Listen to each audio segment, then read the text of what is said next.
Le château La Lagune, c'est une propriété qui est située sur la presqu'île du Médoc, au sud de l'appellation. On est donc sur un très joli terroir de grave.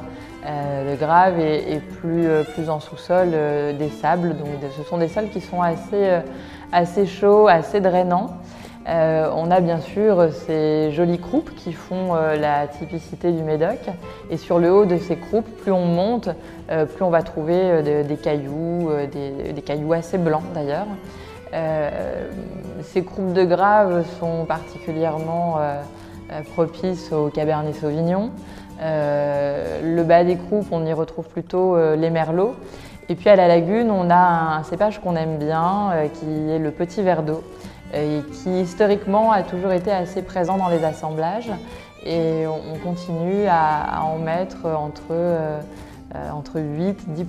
Voilà, donc on a une dominante de Cabernet Sauvignon, à peu près 60%, Merlot 30% et 8-10% de petits verres d'eau tous les ans. Donc un joli assemblage qui donne à la Lagune toute son identité. C'est un vin qui est assez réputé pour son côté élégant, ses parfums assez de fruits bien sûr, mais aussi assez floraux. On a beaucoup de fleurs dans le nez de la Lagune. Et souvent les dégustateurs disent « Ah, c'est incroyable, ce vin est floral ». Et c'est quelque chose qu'on identifie assez facilement. Le millésime 2012, bien sûr, parce que c'est l'actualité en ce moment.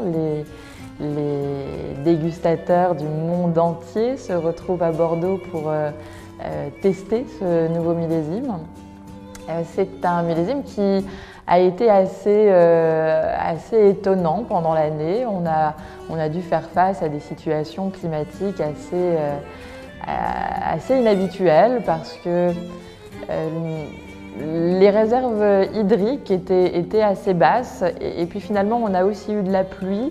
Mais ces réserves étaient tellement basses que malgré la pluie, le millésime a été sec et la vigne a quand même souffert de cette sécheresse. Et on sait que le fait de souffrir, ça lui réussit plutôt bien à cette vigne et ça l'aide à produire de jolis raisins. C'est un millésime aujourd'hui pour cette dégustation primeur, qui se présente plutôt bien. S'il a un atout vraiment qui me vienne comme ça naturellement, c'est le charme. C'est un millésime plein de charme, plein de gourmandise.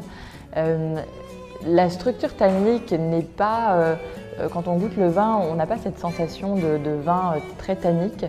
Par contre, il y a une chair, un côté très velouté, très rond, très doux, qui lui donne ce que j'appelle le charme. Et pour moi, c'est un millésime qui me plaît beaucoup.